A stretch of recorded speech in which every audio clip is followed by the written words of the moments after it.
नमस्कार, आप पॉलिटिकल पंचायत का न्यूज बुलेटिन देख रहे हैं। मैं हूं आपके साथ सौम्या ठाकुर।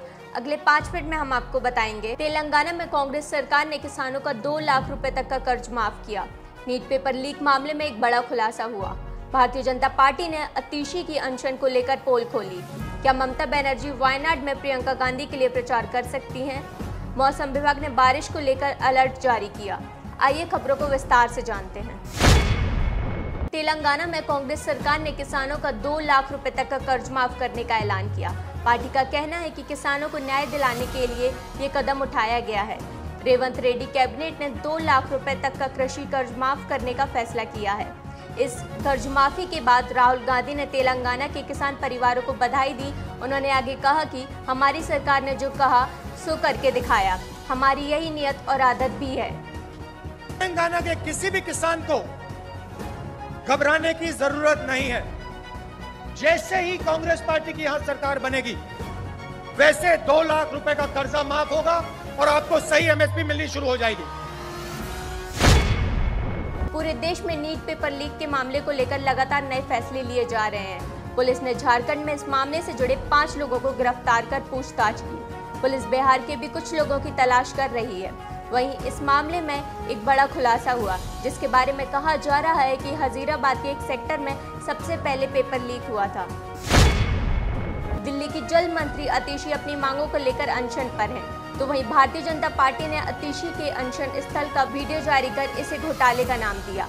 दरअसल दिल्ली में बीजेपी ने अतीशी के अनशन स्थल का वीडियो अपने सोशल मीडिया प्लेटफॉर्म पर शेयर करते हुए लिखा कि यह कौन सा सत्याग्रह है जहां अतीशी लंच के वक्त और रात में एसी कमरे में खाने और आराम करने चली जाती हैं। भूख हड़ताल डोंगर में टंकी है, दोपहर में गायब हो जाती हैं, शाम को गायब हो जाते हैं और खाना खाते हैं और कहते हैं हम भूख हड़ताल पर बैठे हैं। भूख हड़ताल पर बैठना है तो टैंकर माफिया के खिलाफ बैठो। भूख हड़ताल पर बैठना है तो अपने एमएलए के खिलाफ बैठो, आम आदमी के जिन्होंने पैसे ले रखे टैंकर माफिया से।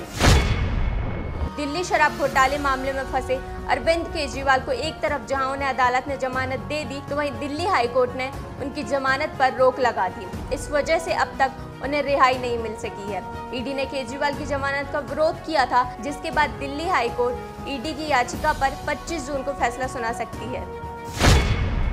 कांग्रेस नेता प्रियंका गांधी वायनाड से लोकसभा उपचुनाव लड़ने जा रही हैं। इसी बीच पश्चिम बंगाल की सीएम ममता बनर्जी वायनाड में प्रियंका गांधी के लिए प्रचार करेंगी। लोकसभा चुनाव के दौरान पश्चिम बंगाल में टीएमसी ने अकेले चुनाव लड़ा था, हालांकि अब वो कांग्रेस के लिए प्रचार करेंगी। दिल्ली में कांग्रेस के साथ लोकसभा चुनाव लड़ने वाली आम आदमी पार्टी ने लोकसभा चुनाव के नतीजे आने के बाद गठबंधन तोड़ दिया है। साथ में चुनाव लड़ने के बावजूद दोनों पार्टियां दिल्ली से एक भी सीट पर जीत हासिल नहीं कर पाई, जिसके बाद आप ने दिल्ली विधानसभा चुनाव अकेले लड़ने का फैसला लिया। इस बीच दिल्ली के मंत्री और आप नेता सौरभ भारद्वाज ने कांग्रेस से नरमी बरतने की अपील की। उन्होंने कांग्रेस को नसीहत देते हुए कहा कि पार्टी को इंडिया गठबंधन को ध्यान में रखना चाहिए। वो पूरे देश के अंदर जो अपना गठबंधन है उसको ध्यान में रखते हुए सोचना चाहिए कि अगर आप अपने इंडियन अलायंस के खिलाफ ही, अपने इंडिया अलायंस के पार्टनर्स के खिलाफ ही मोर्चा खोल देंगे तो पूरा इंडिया अलायंस कमजोर होगा। मॉनसून ने मध्य प्रदेश, छत्तीसगढ़, महाराष्ट्र, उड़ीसा, पश्चिम बंगाल और झारखंड के कुछ हिस्सों में दस्तक दी। मौसम विभाग के मुताबिक बिहार, महाराष्ट्र के बाकी हिस्सों और ईस्ट यूपी में अगले 3-4 दिन में मॉनसून आ सकता है। 7-8 दिनों में मॉनसून पूरी यूपी को कवर कर लेगा। वहीं वेस्टर्न यूपी के जिलों में आज और जम्मू में कल से 26 जून तक हीटवेव का अलर्ट जारी किया गया है।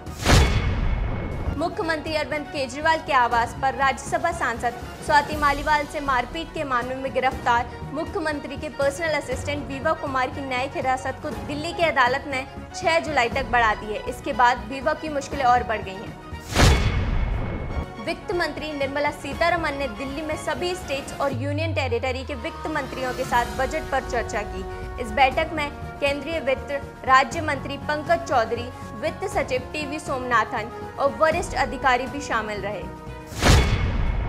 नीट पेपर लीक के आरोपों के बीच शिक्षा मंत्रालय ने परीक्षाओं को ट्रांसपेरेंट और निष्पक्ष बनाने के लिए एक्सपर्ट्स की एक हाई लेवल टीम बनाई।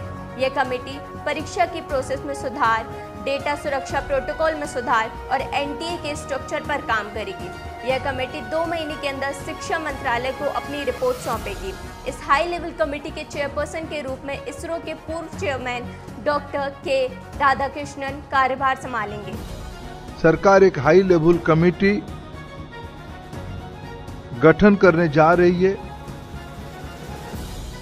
जो इस बार प्रकरण में एनटीए के संबंध में, मैंने पहले भी कहा है, एनटीए के संबंध में कई विषय सामने लाए हैं।